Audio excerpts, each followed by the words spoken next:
Le smartphone qu'on a tous dans la poche, est-ce que c'est un outil de libération ou plutôt une chaîne invisible? C'est la question qu'on va se poser aujourd'hui.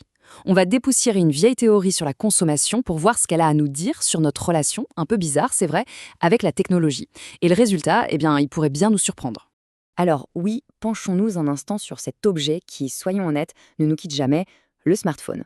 Est-ce que c'est juste un outil pratique qui nous file un coup de main, un simple jouet pour passer le temps, ou est-ce que ça ne serait pas devenu au fond une sorte de laisse numérique? C'est vraiment la question qui va nous guider tout au long de cette analyse. Et pour tenter de répondre à cette question, il faut faire un petit bond dans le passé. On va aller à la rencontre d'un penseur du XXe siècle, Michel Clouscar. Et lui, il avait une vision de la consommation, disons, assez surprenante, et complètement à contre-courant. Et c'est là que ça devient vraiment intéressant. Parce que pour Clouscard, avoir un frigo, une machine à laver, ce n'était pas du tout un luxe ou un simple caprice. Non. Pour lui, c'était une véritable victoire politique. En gros, ces objets, ils n'ont pas été offerts gentiment par le système. Ils ont été arrachés suite à des décennies de lutte sociale menées par les travailleurs.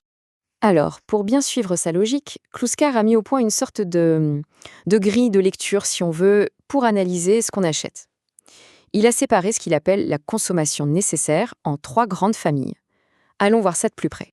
Bon, alors voilà sa fameuse grille. D'abord, il y a ce qu'il appelle la subsistance. C'est simple, avoir un toit sur la tête, de quoi manger dans son assiette, bref, tout ce qu'il faut pour, en quelque sorte, recharger les batteries et pouvoir retourner au travail. Ensuite, on a les biens communs. Là, il faut penser à l'école gratuite, aux routes, aux transports en commun, toutes ces infrastructures qu'on utilise collectivement.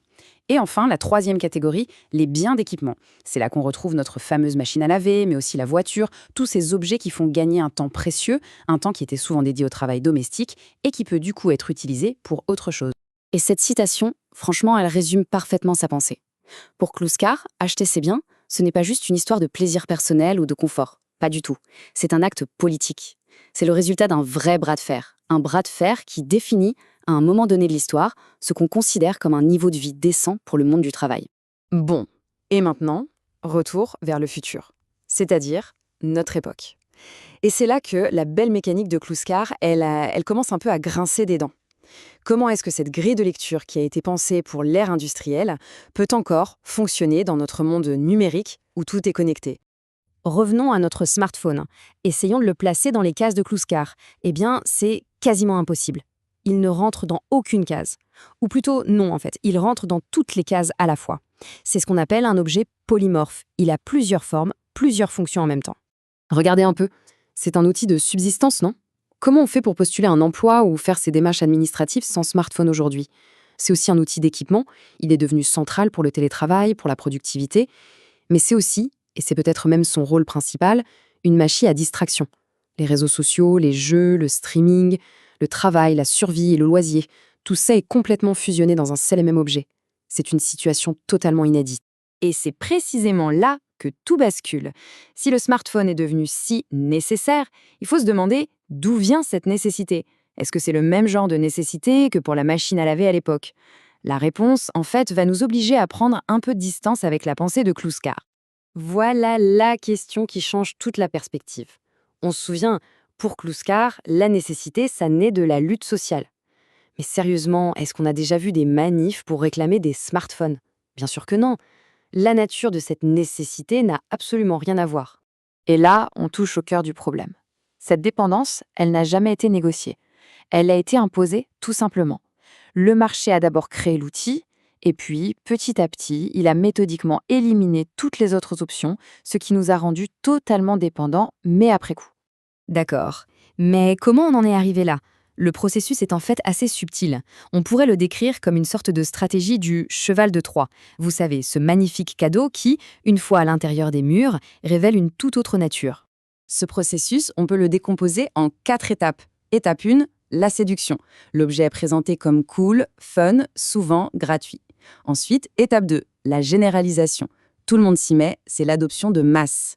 Arrive l'étape 3, la nécessité. À ce stade, ne pas avoir l'objet, c'est risquer l'exclusion sociale.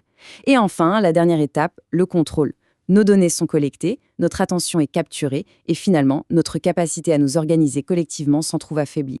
Et tout ça, ça nous amène à la conclusion, à ce qu'on pourrait appeler le grand renversement. La relation entre la consommation et le progrès social a été en quelque sorte complètement retournée comme un gant. C'est un véritable effet miroir, mais inversé. Avant, à l'époque de Kluskar, la lutte collective menait à la consommation de biens jugés nécessaires. Aujourd'hui, c'est l'inverse. La consommation de biens numériques semble carrément empêcher la lutte en nous isolant et en nous distrayant en permanence.